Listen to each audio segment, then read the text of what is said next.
Hi, everyone, and welcome to our webinar today on how to take your lab from paper-based to paperless. My name is Karen Arribiaga, and I'm an account executive here at Qualtrics. But before I hand it over to Tim, I do want to go through a couple of housekeeping items. Number one, we are recording this presentation, so if you want to watch it again, share it with others within your organization, you will get a copy of that recording as soon as we have it available, and it'll get sent out through email. Also, we're going to be doing a question and answer session towards the end. So we do have people from our organization monitoring the questions. So as you have them, please feel free to put those in the Q&A section of the Zoom application, and we'll make sure to go through those at the end of the presentation. So without further ado, I'm going to let Tim jump on and introduce himself, and we can get going. Tim? Yeah, hey, thanks, Karen. Sure. Yeah, thanks for having me, and thanks to everybody else for joining too. I thought I'd start first by just giving a little background on myself. Before Qualtrics, I worked as a forensic chemist for 2 different labs, and each of those used Qualtrics for their EQMS, both in varying degrees though, and for different effects. I hope you'll get to see that through the presentation today. The last lab I was at, I did help set up and deploy Qualtrics to achieve our ISO 17025 accreditation. And since then, of course, I joined Qualtrics a few years ago as a trainer initially, helping other labs and companies get Qualtrics deployed. And now I work as solutions engineer, mostly focused on potential new customers and making sure that Qualtrics is a good fit for their needs. Today, though, we are going to talk mostly about just some ideas for going to a paperless system and just some thoughts to consider. And I'm hoping that you'll be able to see and to think about some areas of paperless QMS can really help you. But also, in that whole process, maybe just make you think about your quality management system in a new lens. I recognize, too, that we may have people kind of across the board on where you are in this whole paperless journey, if you will. But I'm hopeful that my unique perspective and kind of my background can be helpful to at least give you guys inspiration. I do want to talk first, if I can advance my slide, there we go. I do want to talk first about, sorry, went one too far, there we go. Just a few disclosures. Obviously, you're here, you know that I work for Qualtrics, right? So you're probably gonna hear a few things in here that'll make you think, he's trying to get me to use Qualtrics. Obviously, I think Qualtrics is awesome, right? And I think it can greatly aid you in going on your paperless journey. And if you're here, you probably already expect that. So that probably won't be anything new to you. I will, though, try to give you just some great generic advice that could be relevant for anything, right? So hopefully it's more of the concept that we're going for, but I love Qualtrics, and I hope you'll hear that throughout this. Also, if you have spent any time around Qualtrics at all, you've probably heard us talk about our core values. And there's one in particular that fits me pretty well and fits this approach to this whole talk, and that's to challenge the status quo. I personally really kind of embrace change, and I love the challenge of it. So this type of endeavor really is just fun for me. I realized that for all of you, changing your whole quality management system might not be as fun, and that's okay. So I don't expect you to be in the same boat as me, and kind of vice versa. One last thing, if you hear my dogs in the background, it is getting pretty close to the time that the mailman shows up. So if you hear them, just know that we're super protected and they're just trying to do their jobs. So just wanted to point that out if you hear it. All right, so let's dive in. We're gonna talk really about 3 key takeaways. First, really when, right? If you're gonna do something this crazy, and I'm kidding about that obviously, but if you're gonna start this, when is a good time? Do we know that if there really is a right time or if there's a good time to start? Once we take a look at that, we're going to dig a little bit into the why, right? Everything from your compliance pressures to efficiency, accountability, and even maybe a more gradual approach with a hybrid system where you start, with just a few items and then progress in. Either way, there are some real obvious benefits to a paperless system, and we really want to look at those to get a good feeling for it. And then last, we'll, of course, dig into the how, right? We need to look at some ideas for how and where we get started. We'll focus in this particular region for 3 main areas as well. 1, setting goals. 2, what I like to refer to as starting at the end. And then 3, getting buy-in, right? A system is only going to be as good as what you can get out of it. And that system's only going to work if we can get everybody to buy in, right? Even the best, most incredible system will fail if nobody wants to use it or nobody sees value, right? So they're really important things that we take a look at. All right, and we're going to start with why, right? It's probably fair when we're looking at why to take a first look at the advantages you get. An electronic quality management system is going to come with a lot of perks, right? You can access them securely anywhere. There's some real business continuity perks here that a lot of our customers have seen with their paperless systems. You can work anywhere, regardless of a physical location, or even really having everybody in the same room, right? The work takes place in the system and not in a physical place. On that same note, remote assessments, I think, are becoming a bigger and bigger reality. I think that was fueled by COVID, but something that's probably here to stay because there are just some real genuine cost savings for both ABs and or accrediting bodies and the lab themselves. So having an effective system that can demonstrate compliance remotely, I think, is becoming quite essential. If you have a system that's already paperless, this transition can be less daunting, right? Adding an assessor in on top of your staff is really just a pretty easy process that doesn't take much extra time. Plus, your paperless system can be your central repository for all of your quality system materials and not just controlled documents, which is where most people start. On the other side of this, though, I think when we look at why, it may not always be super clear, right? Maybe you have a system that, quote, works well for you today, right? And I hear that quite often. Or you've been doing things for so long that you don't even really know where to start. I see a lot of times company culture could be just resistant to change in general, which the first lab that I was at it was kind of harder to institute those changes.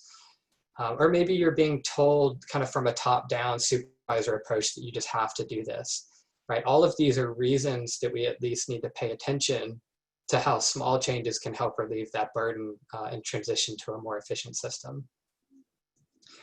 Now, with all of that in mind, I imagine you're all here because you know at some level you either need or want a paperless system. There's a really easy action that you can take if you're kind of somewhere in the middle or you're just trying to visualize it a little more. There's a really easy action that I like to take that can really help you to visualize it. Just start keeping track of all of the quality items and all of the quality tasks that you're being asked to perform and how long it takes, right? How often are you being asked for signatures, to track down a record, to prepare for an audit even? And it doesn't need to be anything fancy, right? We're just really talking about writing it on a piece of paper or in a spreadsheet, just so that you can visualize that effort.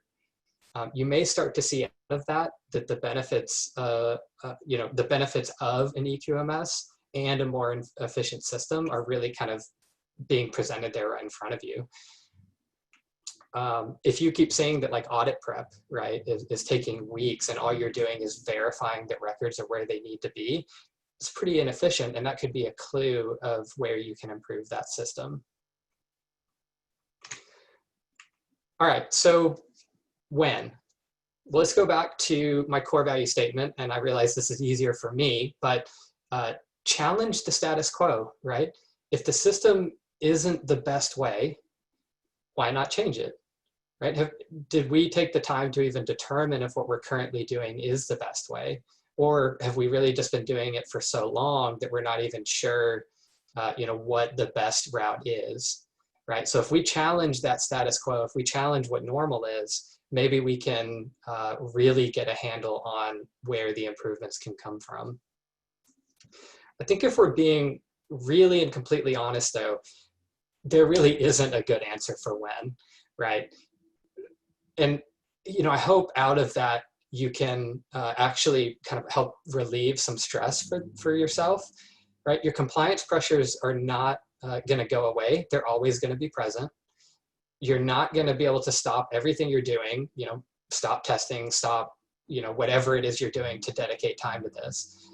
And your quality system is always changing anyway, as it should be. So just consider this effort just part of that continual improvement, right? So even though time may be hard to find, if we just roll it into everything else we're doing, it becomes less of a burden that we feel and realize. Now, not to mention, I think we should also pay attention to the fact that the world can change things for us. I think COVID-19 exposed how dependent a lot of labs were on a physical process. And they're very, there are a lot of these that we just can't eliminate, right? I can't bring my GCMS home with me to run samples every night, right? That's just not practical.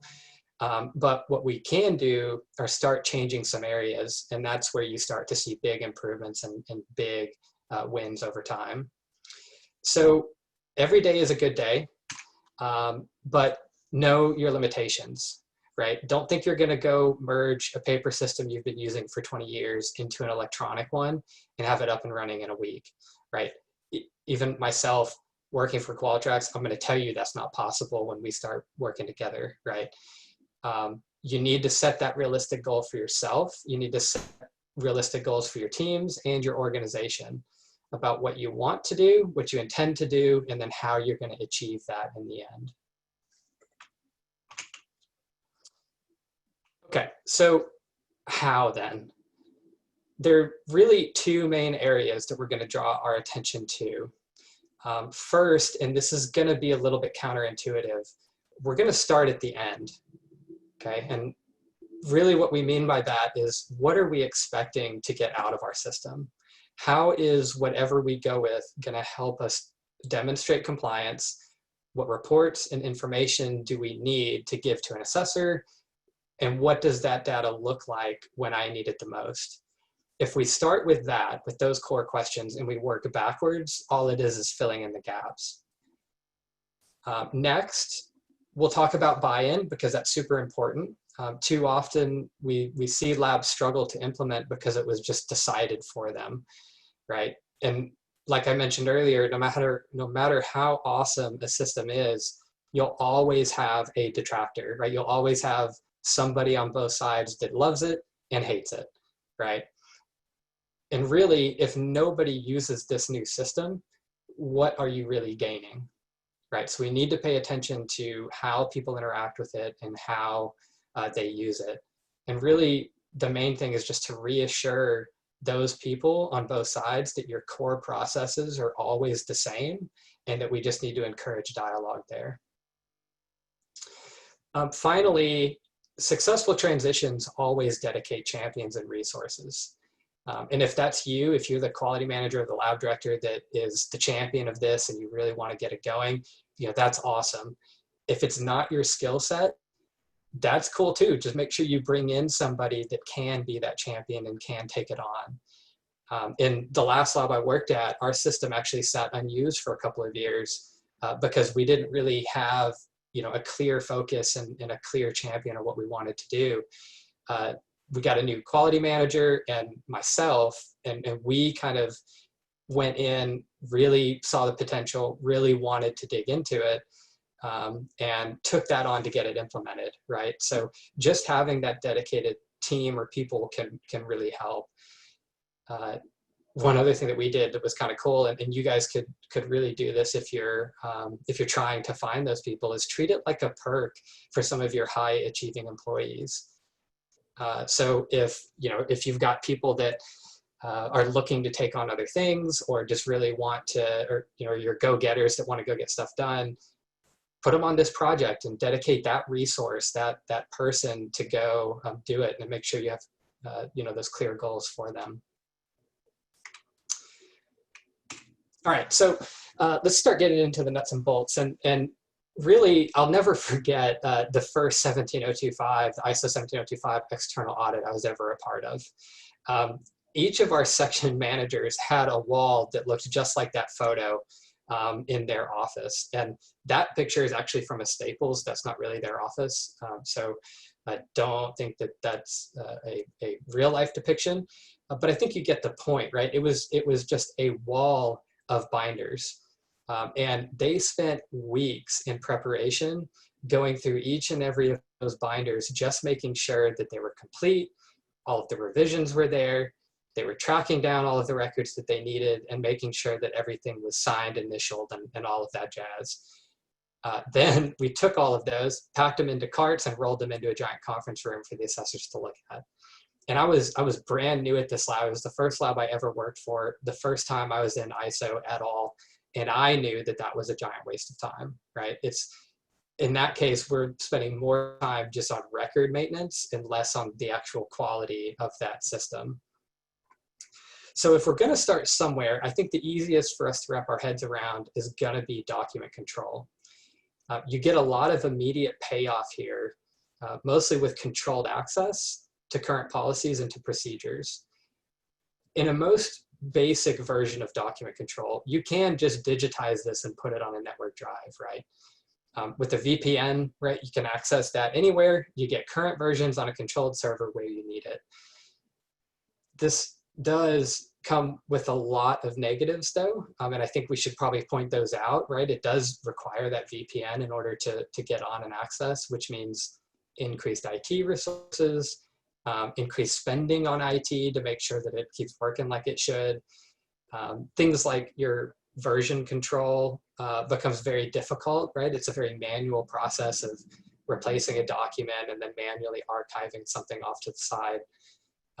There's no ability to really tag documents with metadata or like filters with reports in any meaningful way. So even though you are controlling access and you've got a document control process, you're not really using a real change management procedure for this. And so in my opinion, I don't feel like you're really improving the whole quality system with that. In essence, what we've done is focused on an immediate need instead of that real long-term full solution. And that's when, if we start looking at a dedicated EQMS like Qualtrics, you start to see something that's built more for that end goal, like I mentioned, that goal of demonstrating compliance and easing a burden.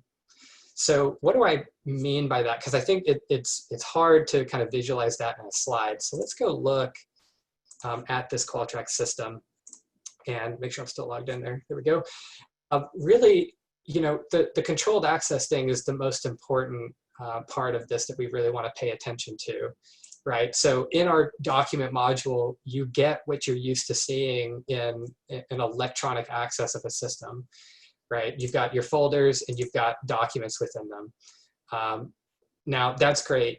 With Qualtrics, you're always going to get the current published version of that document. So that's a win. You don't have to worry about manually archiving, manually revising things. As you edit your documents through Qualtrics, it's auto doing that for you.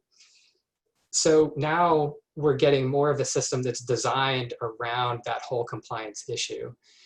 But where an EQMS really starts to kind of pay off and show its benefits is going to be in things like properties and in reporting, right? Because in the properties of a document, you'll see down here at the bottom our change management procedure, right? So you've got things like our, who edited the document when it was started and released for approval, even what the changes are on the current document there. So now, instead of just a document sitting on a server somewhere that's electronic and accessible, now we've got the current published version of a document with all of this being tracked, even with things like automated revisions with expiration on your yearly schedule, and tags to standards so we know what particular requirements we're fulfilling with that document.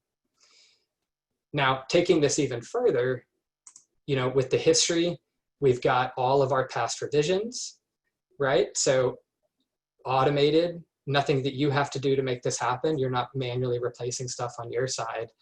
And then custom fields, right? Because a system is only as good as what you can get out of it. So if we start tagging our documents with information about, what section they belong to, or even what location of our labs we're referring to with this document, now we've got a more robust system that's designed for getting information out and demonstrating compliance to auditors. So in reporting, when I want to look at a master document list or just document information, and I'm running reports, I can filter off of those locations that I tagged, the sections that they're in. If I don't pick anything, of course, I get all of my documents. And here we've got custom information from each of those documents that I need to be able to demonstrate to an assessor, right? So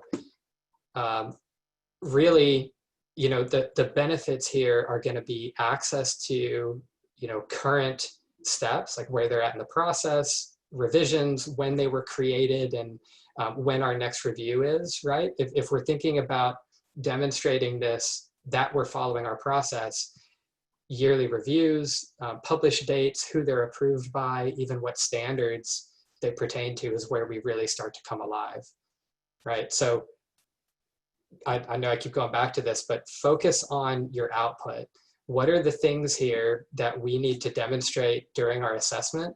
Make sure we capture that and then work it backwards to make this document tree relevant for your users, right? Because your user will want to use it if they can access their documents and get in here without having to do any extra work.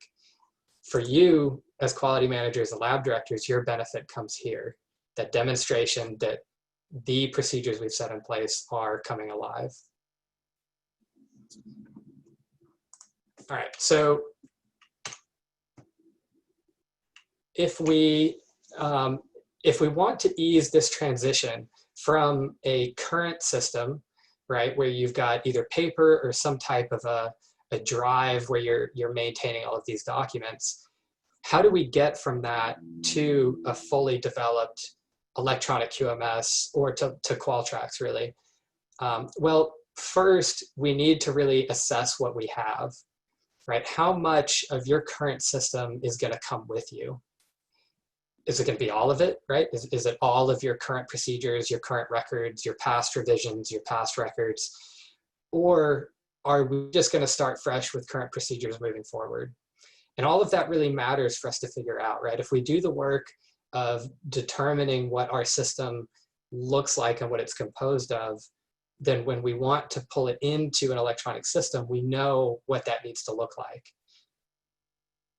Now, one question you'll probably find yourself asking quite often is, do I need all of that additional information, right? As we'll see here in a little bit, maybe we can get rid of some of that paper and start capturing it electronically, right? Now, instead of paper records we're generating off of an electronic system, everything's electronic in one place. Here's some good questions to really consider when you're starting, okay? Where are the areas I fall short during an audit? And this is what I was referring to with those reports. What do I have trouble demonstrating when my assessors are here? Or you're doing this remote assessment. What do I have trouble showing them that I am actually doing?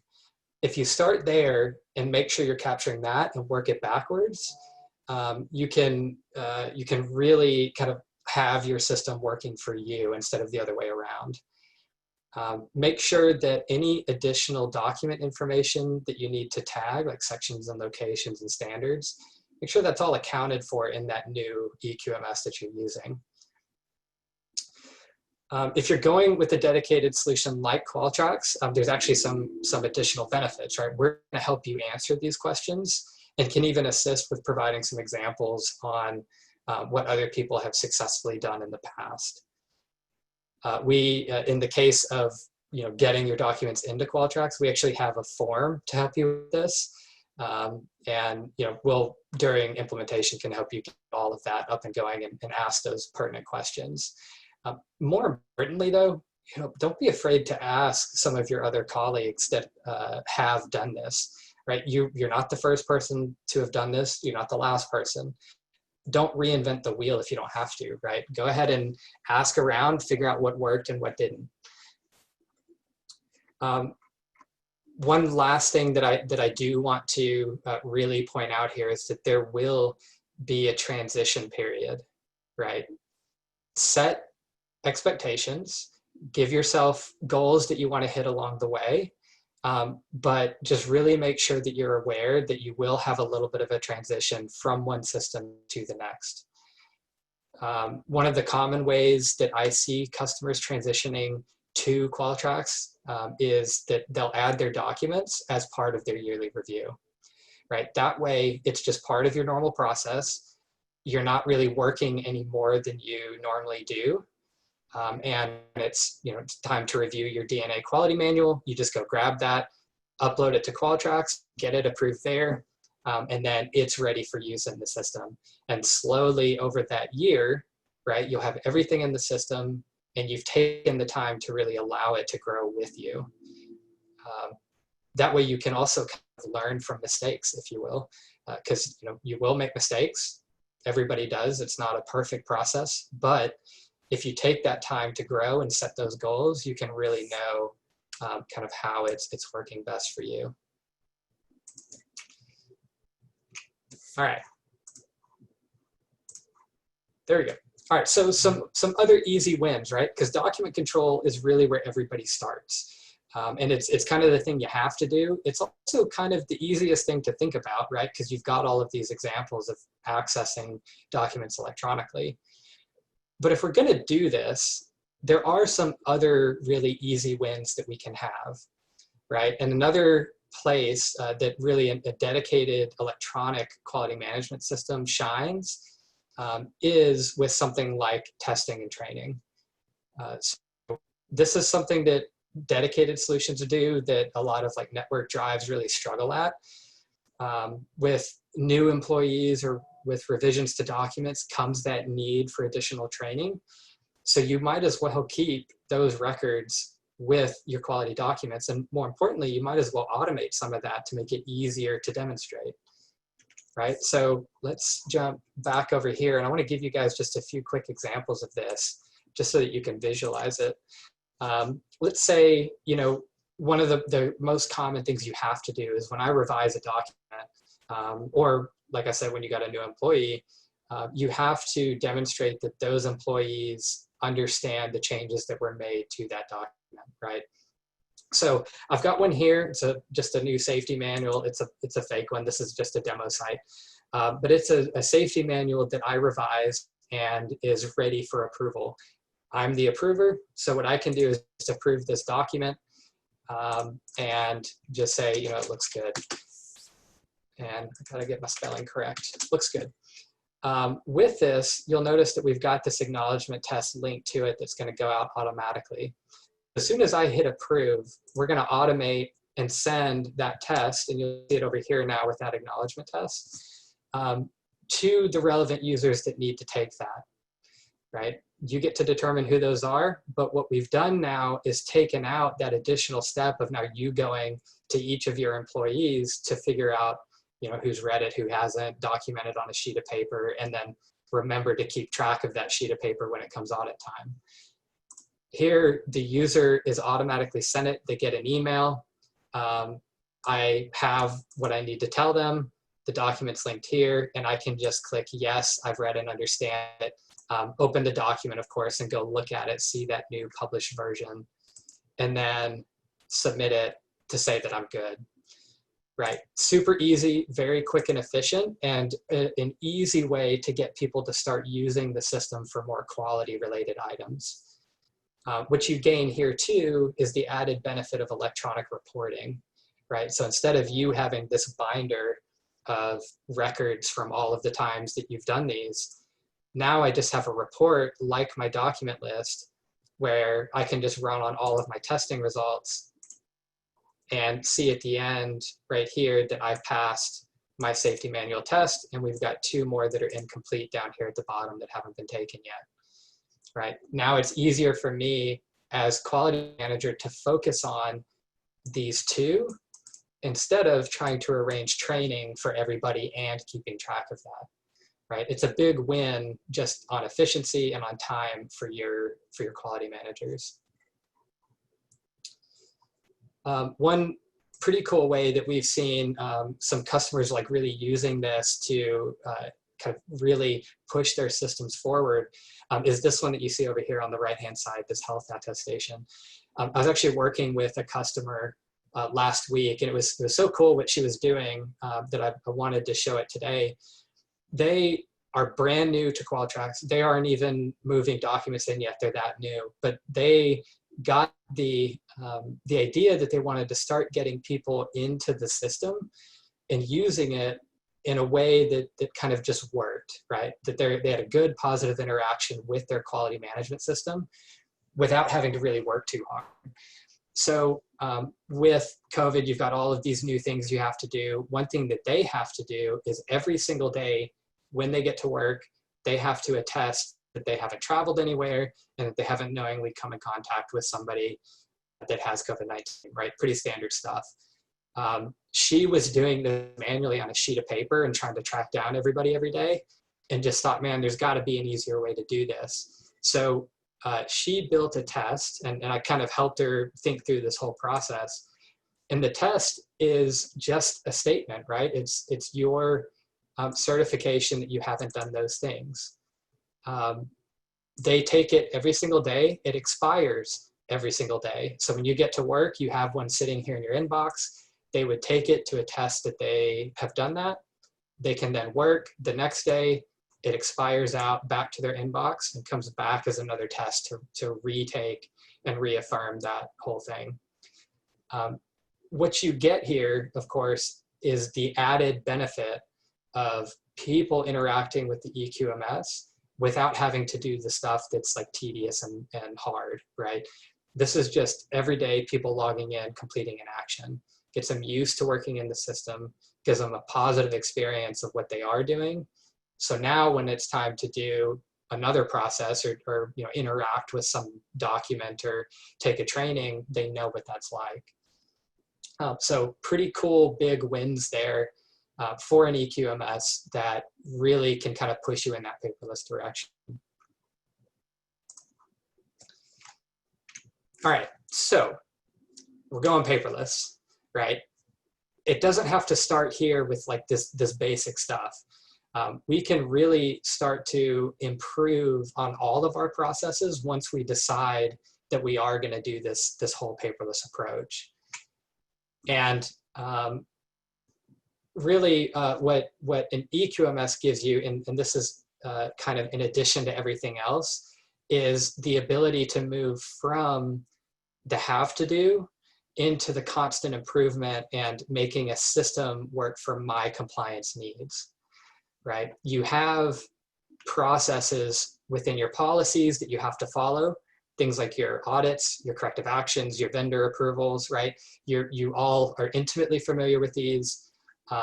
You have probably a love-hate relationship with them, probably a lot of hate sometimes, but they are things that you have to do, and they are heavily scrutinized when it comes time for your assessments, right? You've also already put in all of the hard work here. You have the policy, you have the procedure, you probably even have a form that's tracking the results, the action items, the details, everything about it, right?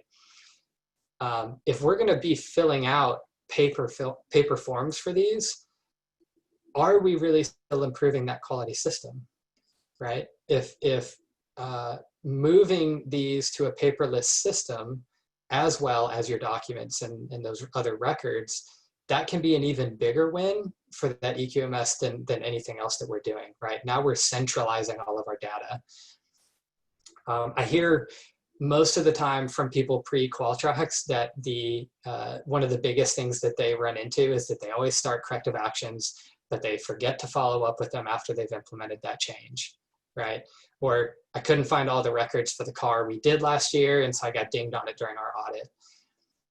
If it's a form that we're printing off, we lose accountability to that process once we print it off and start filling it out, right? Somebody can skip our root cause analysis or do a smaller or less meaningful job on that because it's just a form and they can write in some info. Or my quality manager ends up doing all of that work anyway because they're the only ones that really know the process. So let's look briefly over here at some of these processes and what we mean by electronic, right? So if we're thinking about this corrective action process, the workflow module here, really being used by Qualtrics, is just designed to provide some type of an automation to that overall process. Okay, so this one that we're looking at, this corrective action request, it is a best-in-class workflow from Qualtrics, which means it's available to all of our customers. It's designed to be generic enough for everybody to use, as you'll see, but it's also fully configurable so that it can match your process.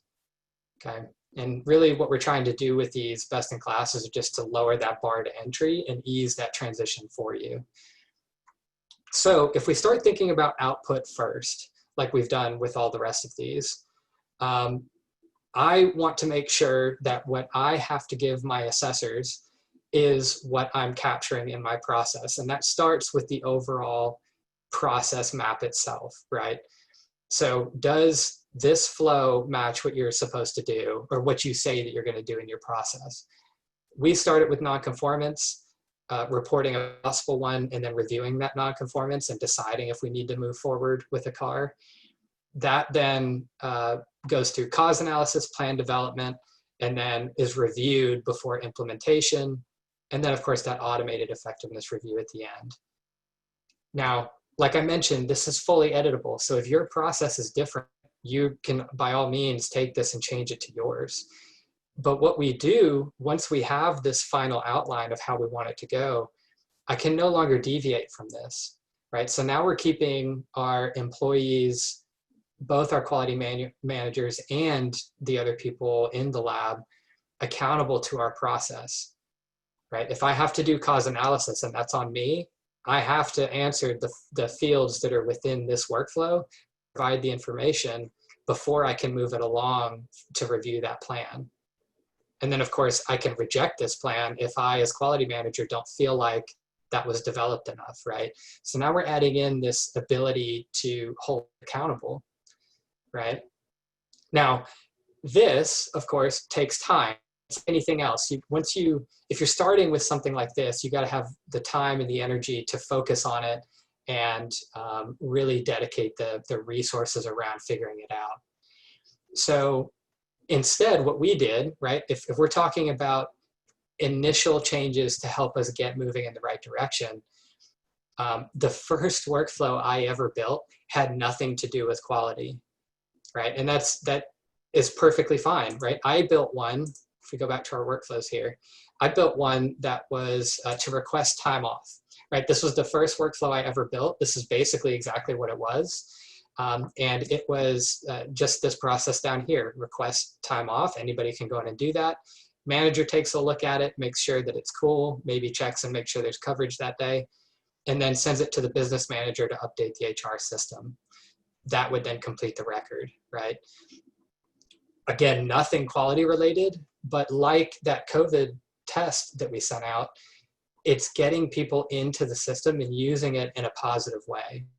Right? This workflow is 4 fields that's very easy to fill out, right? You can pick what type of time off you're using, pick your supervisor, add in the day you want off. Maybe it's that one and 8 hours, right? If you need to give details to your manager, you can or not, and then just submit that over for them to approve. Super easy. Again, you can't really mess it up, which means people are now used to using these automated processes and are cool to then go into something like a corrective action and fill it out. The second workflow I ever built was more quality related, and it was for balance checks, right? Because most of your quality records aren't these very long detailed processes. A lot of times it's just enter something and have a record of it. So here we did, you pick the balance you were using in our forensic chemistry lab, and then put in all of our check weights that we used with the serial numbers, and then what we observed, right? Super easy, one step, no more difficult than using a spreadsheet, but we've got all of it in one place, right? If I'm doing one of those cradle to grave assessments on my report that I generated, and they want to see where I checked that balance, it's just running a report, going to the date, and pulling that record. Now you could get even more crazy. You'll see we had surrogate weights down here. You could do your uncertainty of measurement this way too, right? If you're capturing it electronically, I can export all of these values and then use that in my calculation spreadsheet to evaluate uncertainty. So less transposition errors, right? If you're capturing that on paper, you got to read people's handwriting and transpose all of that. Here, there's a lot less chance of error with doing that. So like anything else, think back end, think about reporting, right? If I'm capturing all of this in a workflow and I've got a corrective action report that I can run, now it's this easy to give an assessor the corrective actions we've worked on, what the source was, and the information about them. Right? There's not the need to pull all of that from records, from binders, or from whatever else. All of your records are here with the process, with the procedure, and it's just as easy as giving them either access to run the report or export it to Excel and use that as your evidence in your conformance file. So yeah, super easy. Think about that backend. Think about what you need to show your assessors in that final document, and then build your workflow to reflect that. Make sure you're capturing the fields that you need to reflect that. Everything else can be filled in afterwards. One thing to remember here is that this is an area that you kind of want to ease the transition into, right? You've traditionally had a lack of accountability here. So sometimes this transition from paper to electronic can be a little jarring. And that's why I mentioned starting with something easy, something like requesting time off, right? Get them used to using a workflow process, this automated thing, before you throw them into a corrective action or an audit workflow. That way they know the system, they know how to interact with it, and then we'll know exactly what it's like to work in that workflow as well.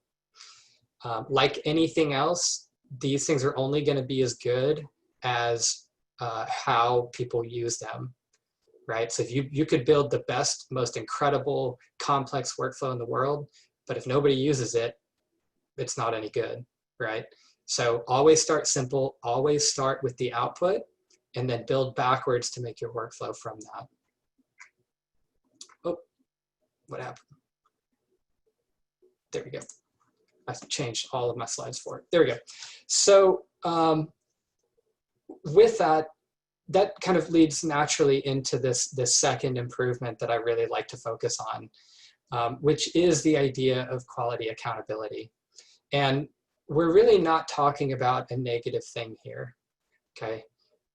Really all we're doing is putting that responsibility of continually improving our quality system back into the hands of the employees. And if you do this right, it's really all just about that buy-in, right? The way that we started small and then expanded through by asking each individual section, what type of processes do they see could be beneficial, right? That effort of getting that buy-in now is bringing everybody collectively along on this ride to a paperless system. It's really no secret that a large amount of a quality manager's role is tracking down items and records, right? Especially in a paper system. When we start building controls around that, you will start to hold people accountable, but it's also going to be a little bit, like I said, a transition. So don't be afraid to take your time and set these goals and bring people along for it. It's really going to help everybody in the long run. I don't want to downplay effort here, right? Any good system requires some time thinking through the setup. And the last thing we want to do is maintain the same level of effort we had with the paper system with this new paperless format.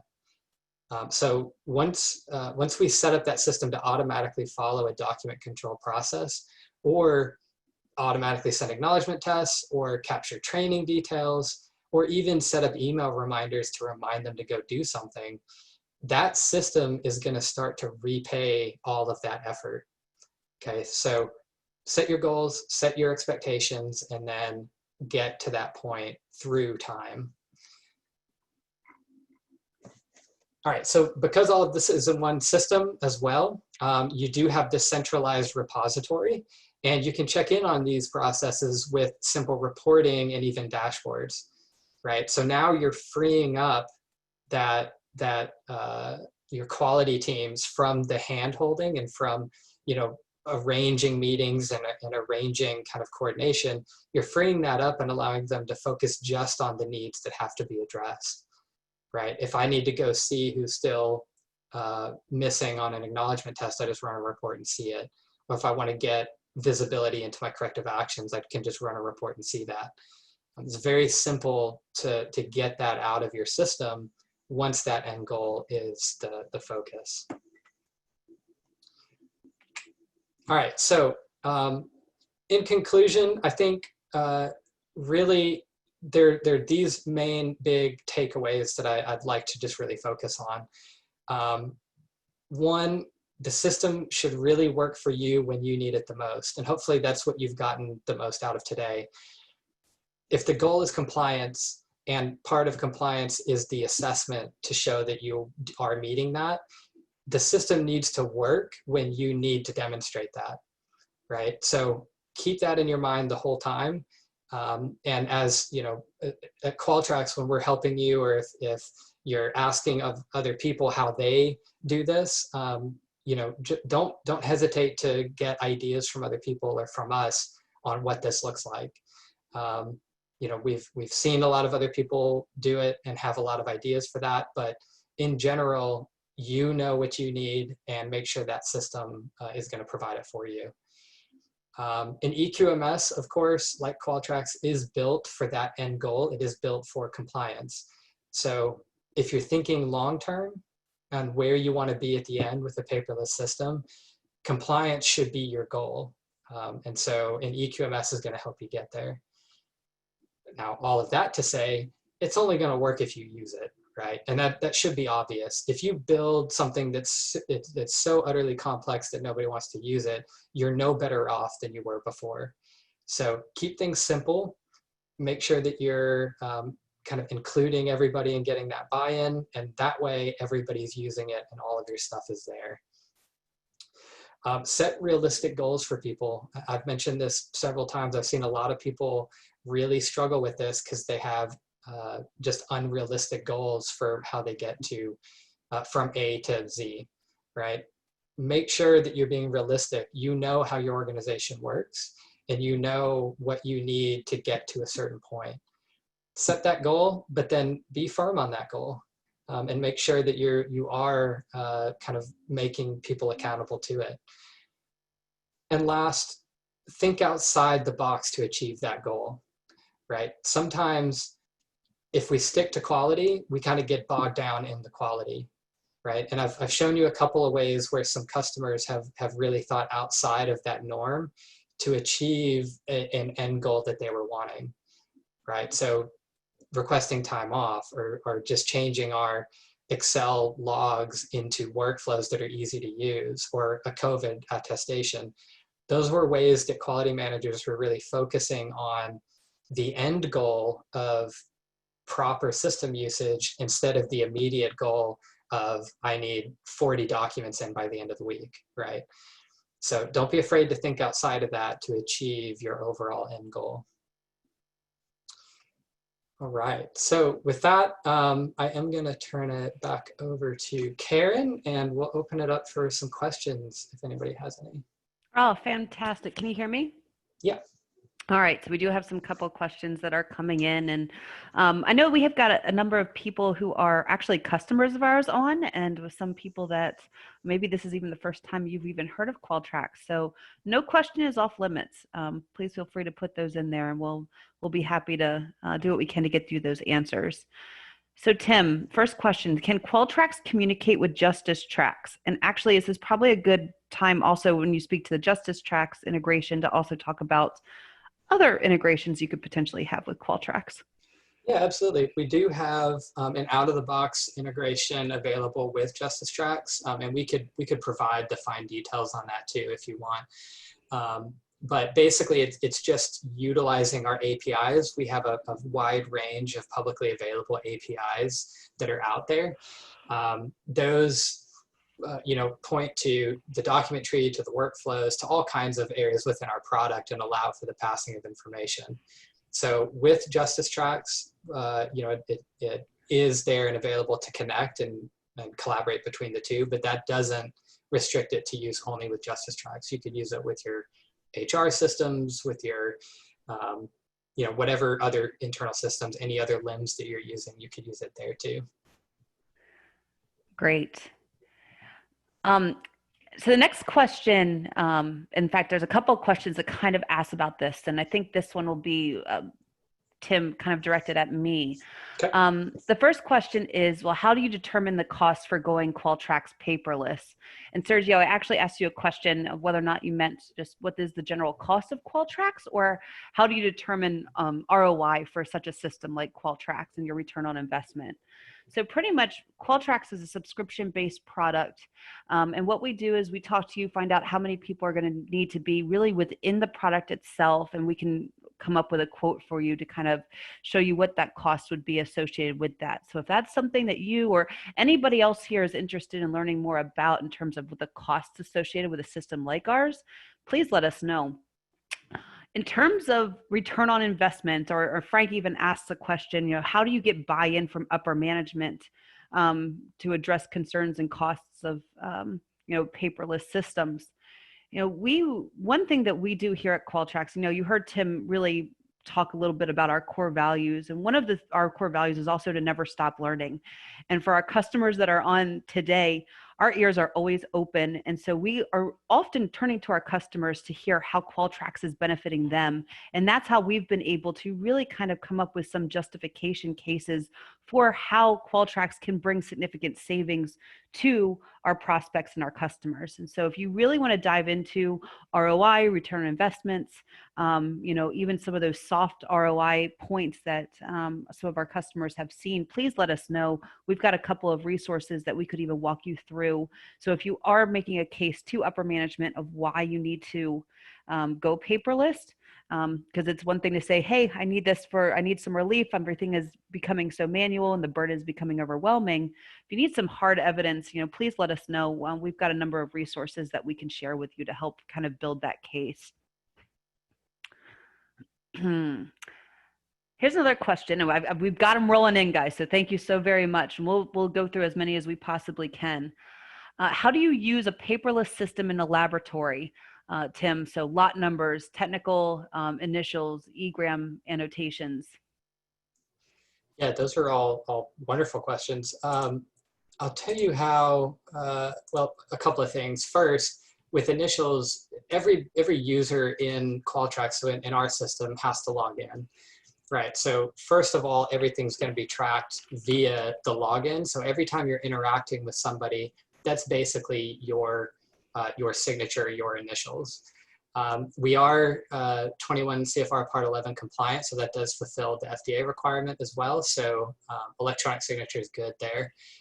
So if we're talking about things like a balance check, right, which is a very common thing for a lab, you'll notice that we don't have the name of the person filling that out, and that's because it's actually tracked in the history by who's logged in, along with the date. So in most cases, the system's tracking everything for us, which is even better, right? So that way there's no ambiguity about who's doing it. And that's gonna really equate through the whole system.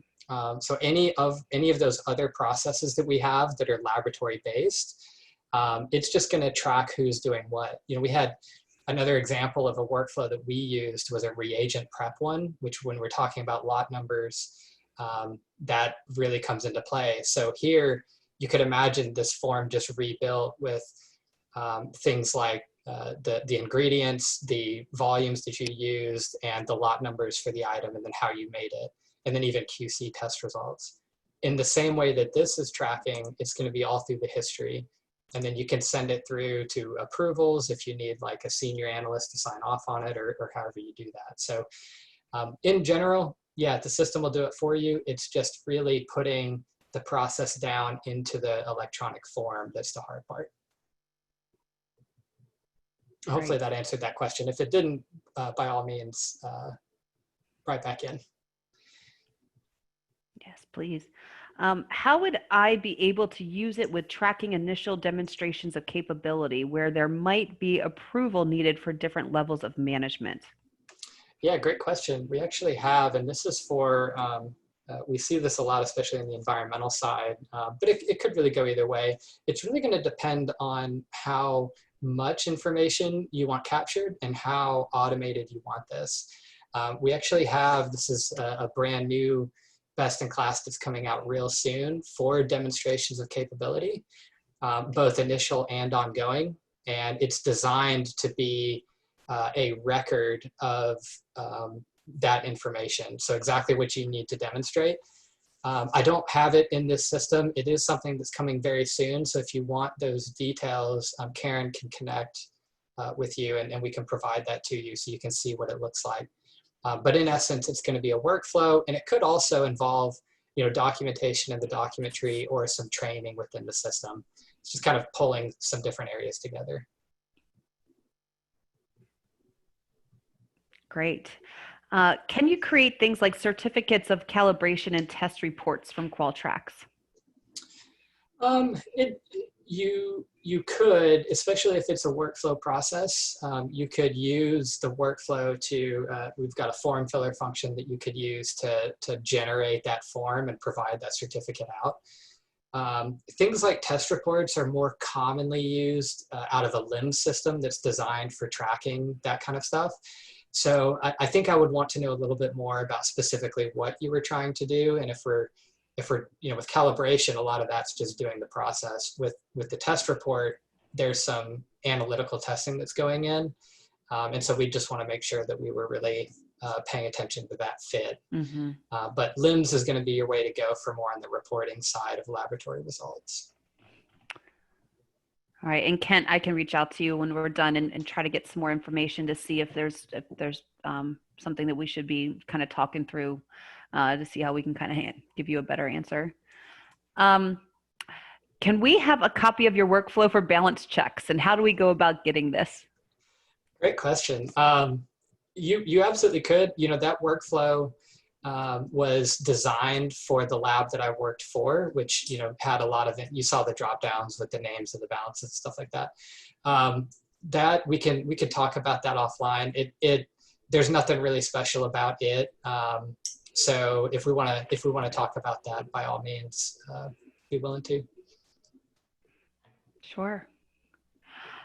Is there a way to get reminders on some of these workflows in advance of them being due? For example, I have a workflow that is required annually. Can I set up an email notification to remind me when it is due? Yeah, absolutely. And you'll see that here within the corrective action workflow.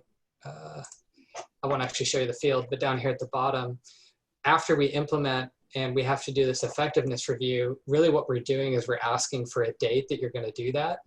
And we're going to close the workflow, but then bring it back to you when that time arrives.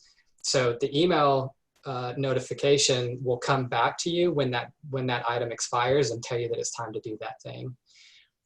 So yep, the reminders can be there to remind you to get it done. You can set due dates and send reminders off of that due date. And that's all just built into our email action and email reminder section over here in admin.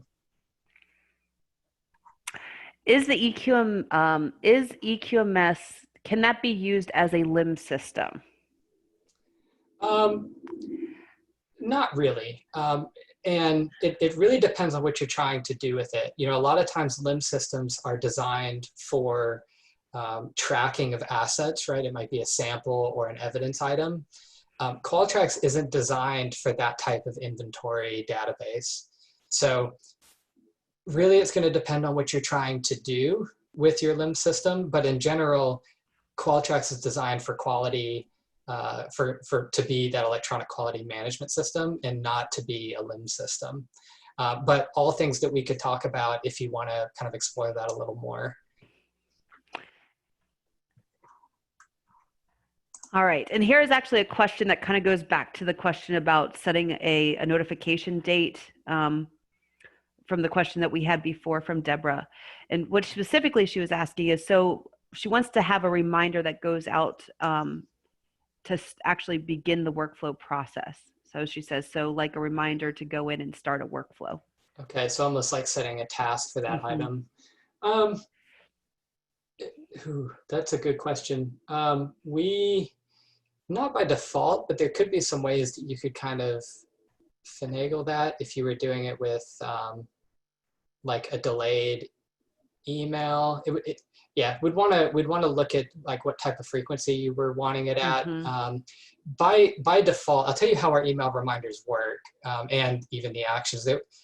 Sending an email is done through an action on the system. So like when I approve a document, that is linked to an email. So when I click the button, it sends the email. So setting up a task or something that is not action related would go through the email reminder, but it's still tied to an event. We could kind of think through that and kind of provide some more feedback to you, Deborah, on that separately, because I really want to know exactly what you're trying to do, and then we can maybe dig into it. Sounds great. Does Qualtrics have a LIMS?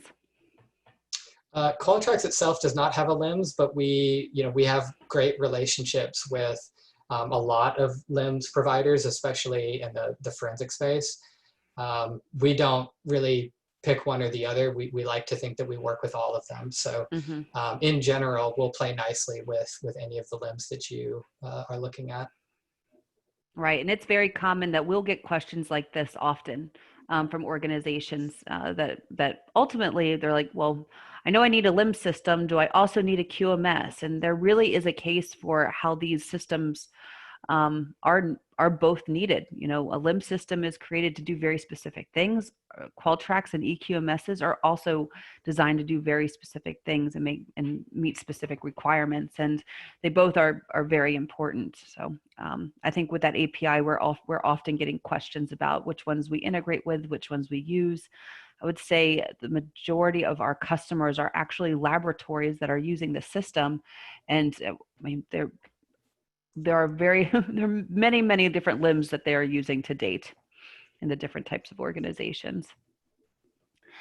I've been in other trainings where there were examples that tied into ISO 17025 requirements. Is there something to view examples of how ISO QMS requirements are met as a whole within Qualtrics?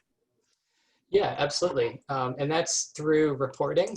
So kind of like I showed with that one document report that I ran, what standards are tied to a document as a reportable field?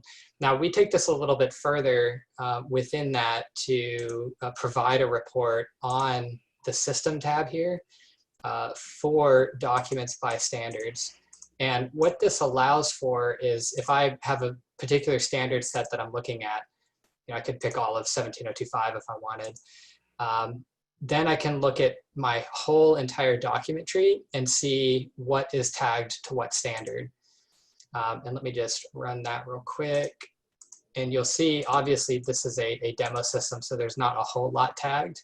But you will see here at the bottom what is tagged to a standard, and then all of the others that don't have anything. So this would give you that kind of view into kind of like a gap analysis report where you're saying, here's a standard, I don't have any documentation that I have tagged to it, so I can go out here and make sure that I've got that record. We see a lot of people using this type of a report for audit preparedness, just to make sure that everything, all of these particular requirements have something associated with them. So yep, this is how we would do it. Or of course through custom reporting, and then you can take any of those custom reports, export them, and then do kind of some bigger analysis off of that in Excel if you wanted to. Mm-hmm. We even see organizations, in fact, in our best-in-class workflows, specifically around like corrective action requests, we'll actually see people bring in the standards to those as well. So you're actually linking the claim of deficiency specifically to the areas that they are connected with within the standards. So the standards are definitely something that you would see referenced in our system very often. Building on Deborah's question, and could you create a test as your reminder that launches, say monthly, and have a link to initiate a workflow attached to that test? Yeah, absolutely. And that's a great kind of call out to using the system in kind of unique ways. What he's referring to is basically creating a test that gets sent every month. And that test would say something like start an audit or whatever it is. So yeah, you could use that as your scheduler. You could also, and this is why I said it would be nice to dig in with Deborah a little bit, or with whoever wants to do this. You can create scheduler workflows that auto launch what you're trying to do. So instead of even having a task that tells you, go launch this thing, you could just have the system give you one every month, give you that workflow that you need to do. But that of course throws something in your inbox that you have to interact with, and brings up its own ideas. So yeah, ways to get around the other the other email action or reminder kind of default action, but by using the system in a new, unique way. And Deborah says that is something we want. Nice, yeah. Let's we can talk after this, Deborah, if you wanna like, if you've got time to schedule, and I can show you how to do that. And we'll just be in touch. I think what's great about this is that you kind of see, and over the last, I really think it's since COVID has started happening, we do a number of these educational webinars, and more we're seeing some of our customers join these webinars, but then also giving ideas as well. The Qualtrics community of users is very powerful and are very willing to share ideas and thoughts and new innovative ways to really use the system. And so we love to see it. We love to promote it. And so thank you for putting your thoughts out there. Last question, I think I see if any more, unless any more come in, are there tutorials online that show us how to create documents, workflows, and reports? Yeah, absolutely. Couple of different places. We have a support site, support.qualtrics.com. You do have to have a login to it, so it's for our customers, and there are a lot of videos and tutorials there. We also, you'll see right here at the bottom left, we have a help guide built into the software. And this provides, detailed instructions for how to do each of these things. So, yep, both places we do have those available. So if there's anything in particular you're looking for, we can absolutely get that to you. Mm-hmm. Well, I think that those are all of the questions that have come in at this point. As always, if you ever need to reach out to Qualtrics or get in contact with us, you can reach us through our website, through our support portals, or contact us directly. My email is karen@qualtrics.com, and Tim can be reached at taiken@qualtrics.com. Thank you, everybody, for coming on today and participating. I think this was a really great dive into the product and really a general overview of like how you really can go paperless and some of those benefits. Thank you, everyone, so very much, and we'll talk to you soon. Bye-bye.